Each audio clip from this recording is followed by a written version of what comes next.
Hi, everyone, and I'm Maureen Mancini Amaturo, and this is the Dark Sire Creative Nook on YouTube. Today, I'll be talking with an amazing author and a brilliant teacher that I know firsthand is true, Nancy Holzner. So welcome, Nancy, and thanks for taking the time to talk with us today. How are you? Thank you, Maureen. What I want to start with is one of the most fascinating titles I've heard for other writers. You're a medievalist. Mm-hmm. And I wanted to, if you could explain that for us a little bit, what is that exactly? And what attracted you to that field of study?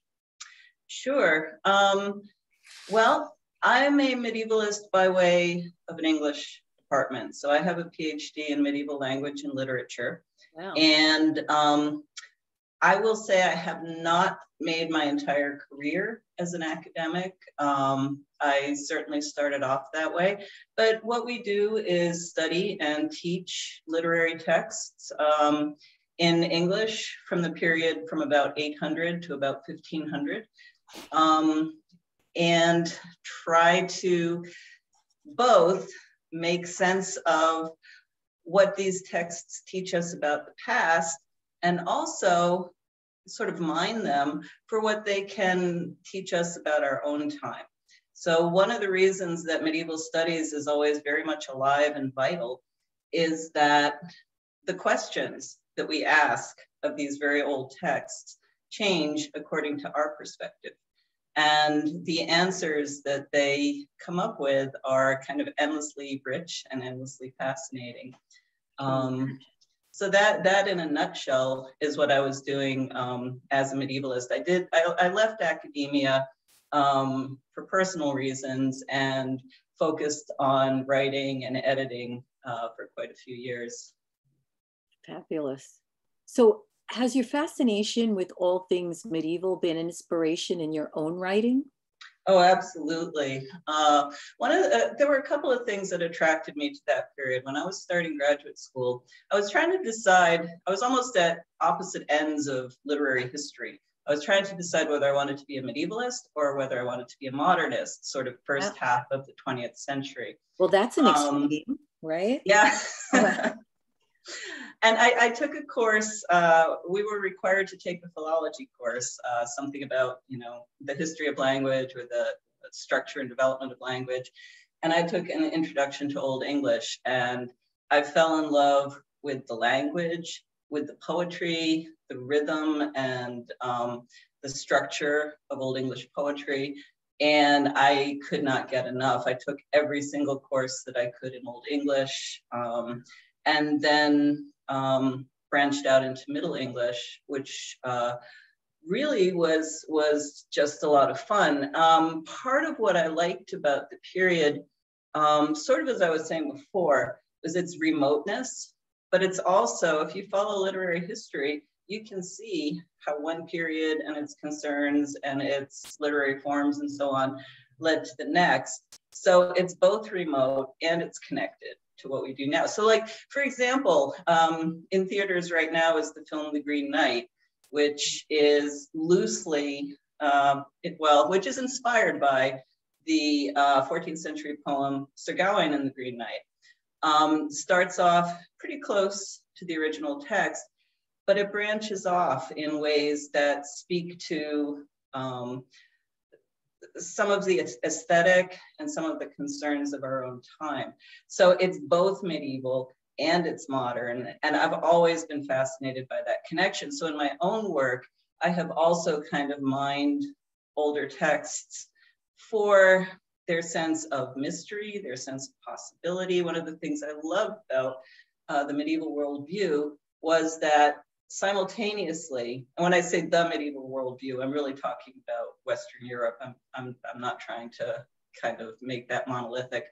But in the texts that I studied, everything was under the control of the Christian God as understood at that time. And yet the world was this fascinating, wild place with endless possibilities. And that's fantasy. right? That's fantasy. You can travel 6 days to the north and find yourself at the mouth, the mouth of hell. Or you can travel 6 days to the west and be in the realm of fairy, or in the realm of the dead. So the strangeness of the world, the endless possibilities, the magic that's possible, I find all of that very appealing. And when you're writing something like fantasy, that's exactly the kind of world that you want your characters to be in, whether it's in a modern setting, like my Dead Town series is, or whether it's in, what they call a traditional fantasy setting that's sort of quasi-medieval. So just the strangeness and the endless possibilities of what the world can be, I think. So I used the Mabinogion as a kind of deep history for my Dead Town series. So even though it's set in contemporary or near future Boston, it has roots in Welsh mythology and fairy tales and folk tales in a way that I really found fun. I can imagine. It's so fascinating. I have to say, I share your love and fascination with the history of the English language. I had taken only one course in that field of study, but I'll never forget one of the greatest assignments was to rewrite the first paragraph of the Declaration of Independence using only words derived from English. So of course, I couldn't even call it the Declaration of Independence or use the word July. So, right.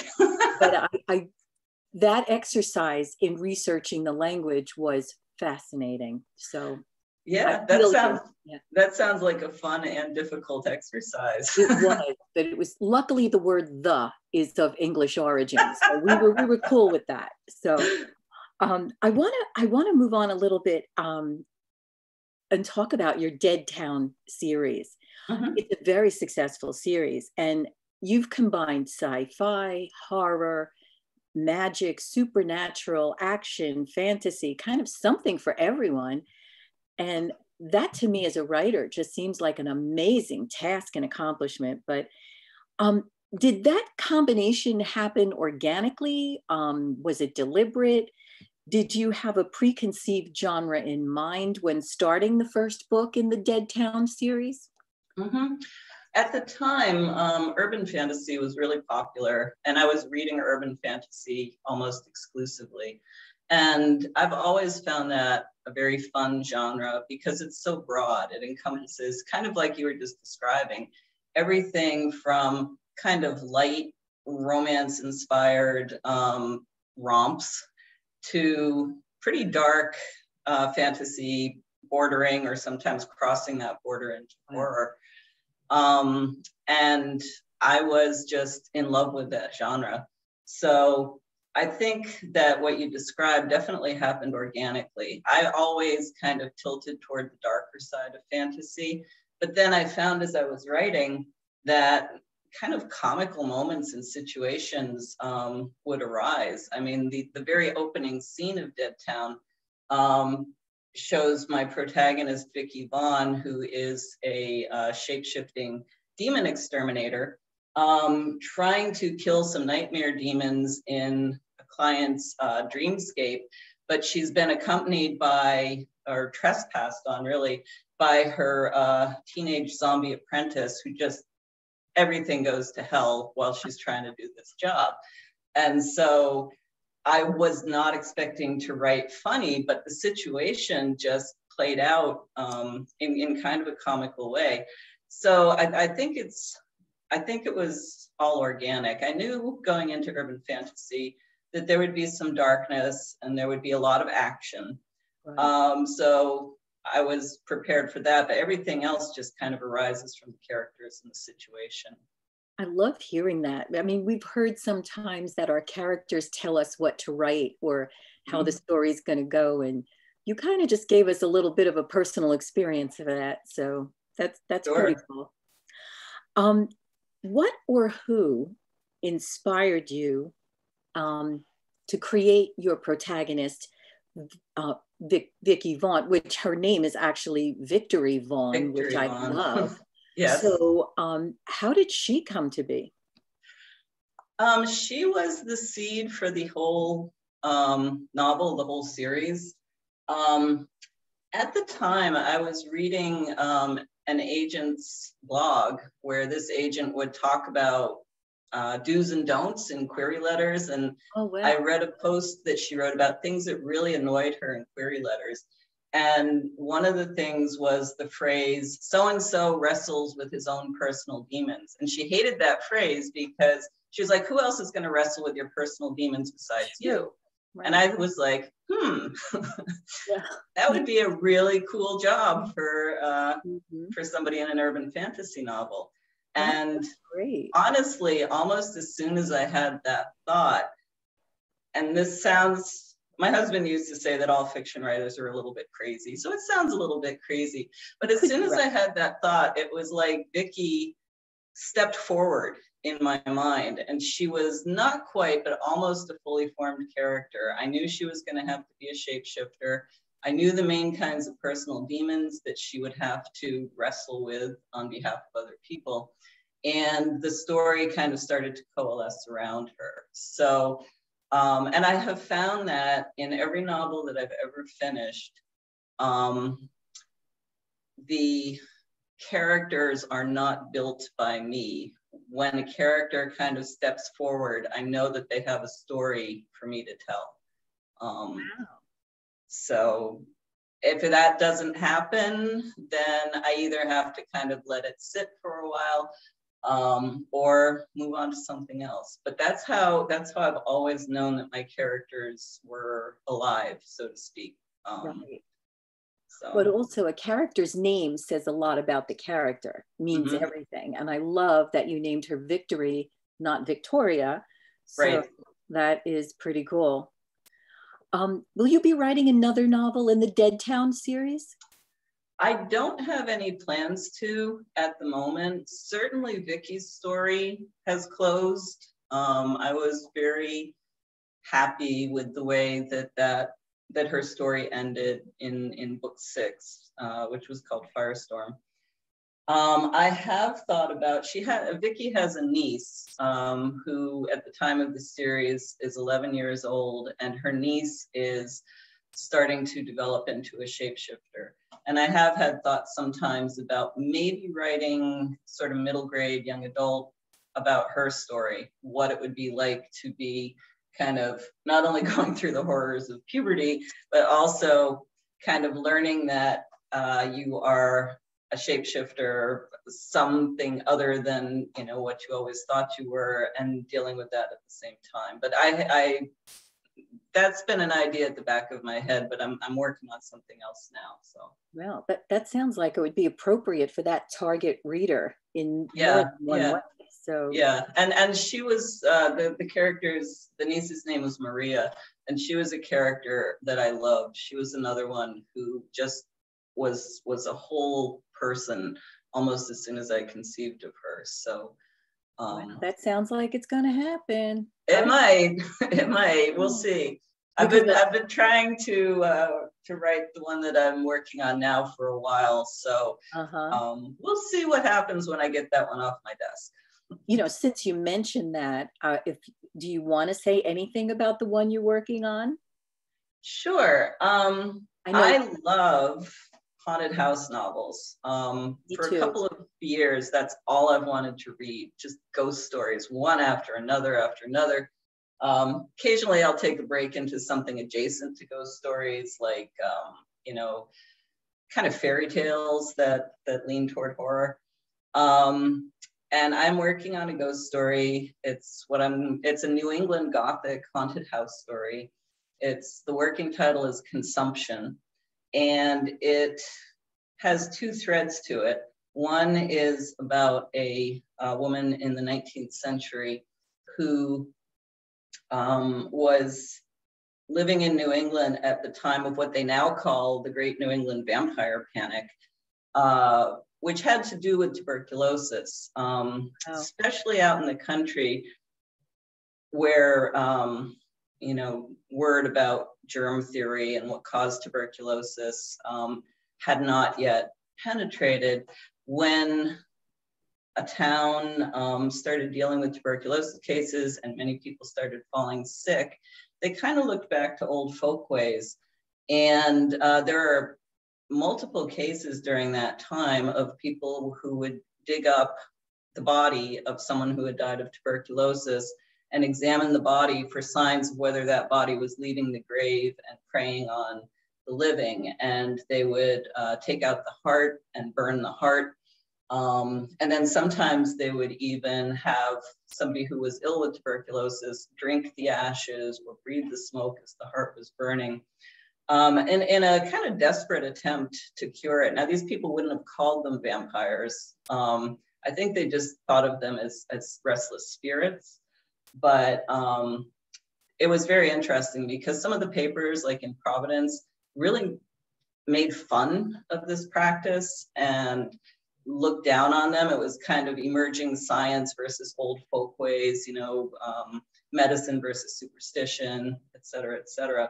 So my 19th century protagonist is someone who experienced this within her own family. A beloved daughter dies of consumption and the neighbors start blaming her for other people falling ill, and how this woman kind of deals with that.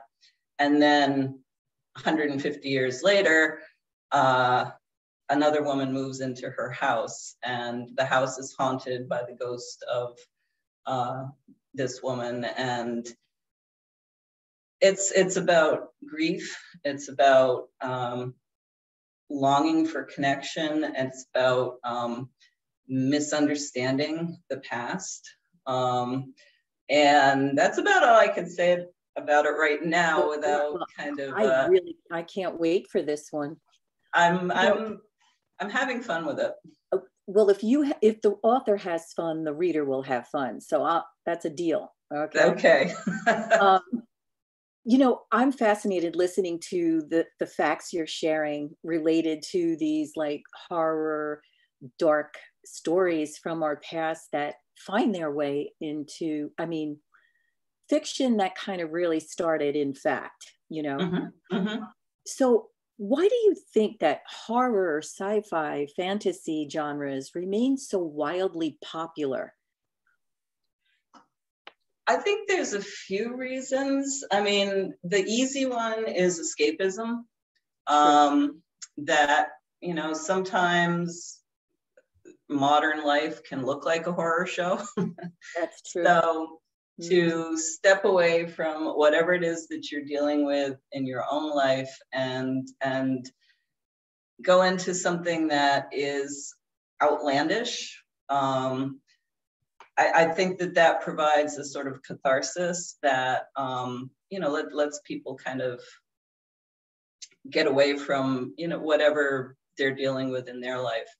For myself, I also just love the unlimited imagination that that you get exposed to through reading those kinds of books. And I think also that idea of catharsis that I just mentioned, that kind of emotionally going on a journey with somebody who's facing challenges way bigger than anything we can expect to face in our lives, is cathartic. It makes us, makes it easier to kind of come back to our world and deal with whatever's going on. Makes total sense. Now, your novel, Peace, Love, and Murder, is another genre altogether. Do you have a different writing process when writing in a different genre? And was it difficult to make the switch? It wasn't difficult at all. I was actually working on the second novel in what was going to be a series that Peace, Love, and Murder would be the first book for, when you know, Vicky and company just kind of, like I said, stepped forward in my mind and wouldn't leave me alone. So I switched and I wrote the urban fantasy. Peace, Love, and Murder was an amateur sleuth mystery set in a town very much like the town where I live in New York. And there's no fantasy element to it at all. It's totally kind of contemporary, realistic setting. But I think that all, I think all novels are mysteries in a sense. There has to be something to keep you turning pages. And certainly in Dead Town is a mystery set in a fantasy world. Something is going on and Vicky needs to find out who's behind it in order to solve the problem and put things right in the world again. Mm-hmm. So I think writing a mystery as my first published novel was super helpful exercise because it gave me a lot of practice in what makes the reader keep turning pages, what makes somebody who wants to go to sleep say, oh, just one more chapter. Yeah. So I think they were similar in that way, that the differences mainly came from just you can have a lot more fun in a fantasy world. You can make things happen that just don't happen in this world. So right. That's terrific. Yeah. And true. Is there a genre you would like to write that you haven't attempted yet or you wish you could? Well, my favorite right now is the one that I am trying to write, which is horror, just straight horror. And I'm finding that there's a lot more freedom and a lot wider range of possibilities within the world of horror than I perhaps thought at first, before I really started reading widely in that genre. One of my favorite definitions of horror is the kind of creeping realization that things are not as they should be, which I love. And putting that on the page has been challenging and fun. Other genres, I am not a big romance reader. I mean, I know many romance writers that I adore, and I think that they're really good writers. It's just not a genre that I've been drawn to. And so I wouldn't even want to, I mean, I know romance sells really well, but I wouldn't even want to attempt to write it because I don't think I have the appreciation for it that I have for the genres that I am drawn to and that I do read kind of voraciously. Sure. So yeah, I like to stay on the darker side. I can see that. It is amusing. Absolutely. With such a prolific catalog to your credit, do you ever find yourself battling writer's block? And if so, what is your best advice on breaking through writer's block? What do you do for Nancy when you face that? That's a really good question. I have always been really irritated by writers who say there's no such thing as writer's block. I think they're very lucky if that's true for them. And I think there's different kinds of writer's block. So I think it does writers a disservice to just label it writer's block when you're having trouble writing.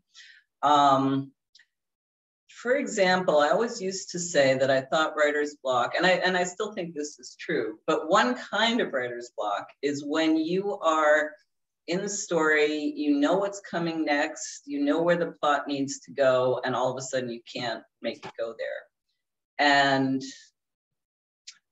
the way that I dealt with that, the way that I always thought of that was that my problem as the writer was I was up here playing God and I was trying to pull the strings and make my characters do stuff. Now, since I think of my characters as fully formed people living in the back of my head somewhere, they're not gonna like it when I try to pull their strings. If I'm trying to push them down a road and they don't want to go there, they're not going to go.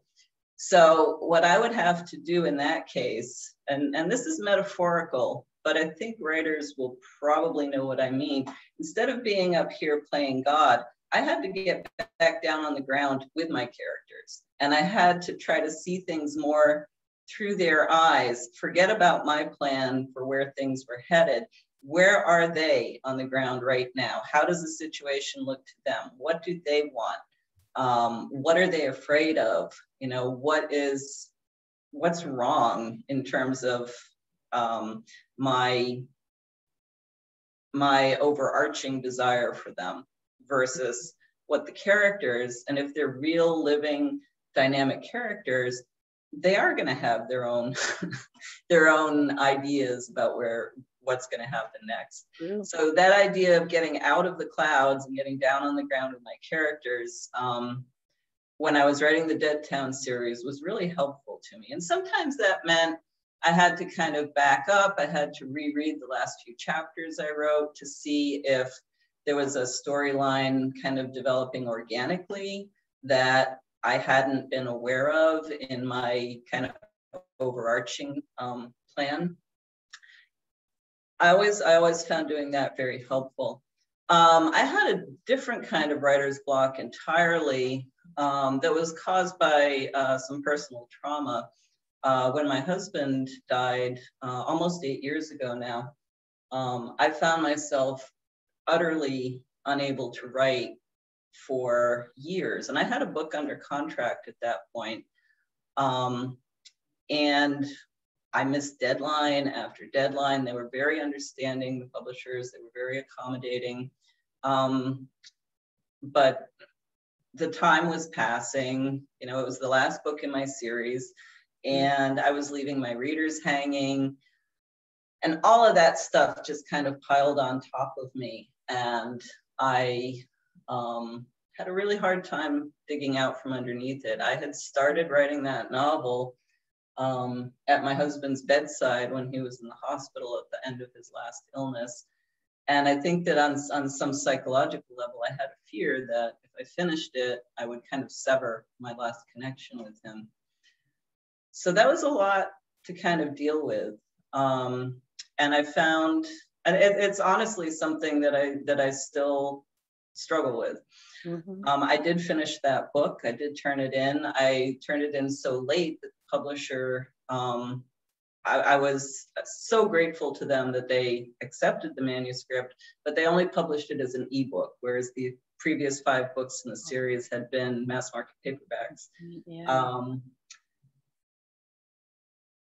So one thing that helped was knowing that I was up against a real deadline, that if I didn't get it in this time, you know, I would have voided my contract. Setting deadlines for myself didn't work. Having a hard deadline did help. In my case, I set up a picture of my husband next to my computer so that I was still kind of writing next to him, which also helped. Beautiful. When I finished that novel, I had no ambition to start something new. Eventually, I joined a writing workshop where basically we would just get prompts. We would get a prompt during the session and we'd have 10 minutes to write on it, and then we could share it or not. And then we'd have another prompt to take home and we could bring in, what we had done for the next time. And a lot of people taking that course were writing memoirs or poetry. And I decided to use it to start developing some characters for the project that I'm working on now. So I would take a prompt that, you could use for memoir, but I would write it in the voice of my character that I was developing. And that really kind of broke open a logjam for me. Mm-hmm. So I think the combination of having prompts, having low stakes accountability, there were just 6 of us sitting around a table. We weren't, this wasn't going public or anything. Mm-hmm. That really helped a lot. And that broke up some log jams for me. So those are, if you're having the kind of writer's block that comes from maybe you're subconsciously trying to tell yourself there's a problem with your story, like I said, get back down on the ground with your characters. If you're dealing with writer's block that comes from outside of your story, mm-hmm. Be patient with yourself. Try some low stakes writing. Use prompts to just kind of play around with it, mm-hmm. sort of make it fun again. Right. But I think being patient with yourself is also super important, because I would beat myself up. It was like, I used to be able to write 1,500 words a day. Now I can't do anything. And just adding negativity onto negativity. Yeah. Yeah, exactly, exactly. So just give yourself a little bit of a break and find ways to make it fun again. Low stakes writing that you don't have any plans for.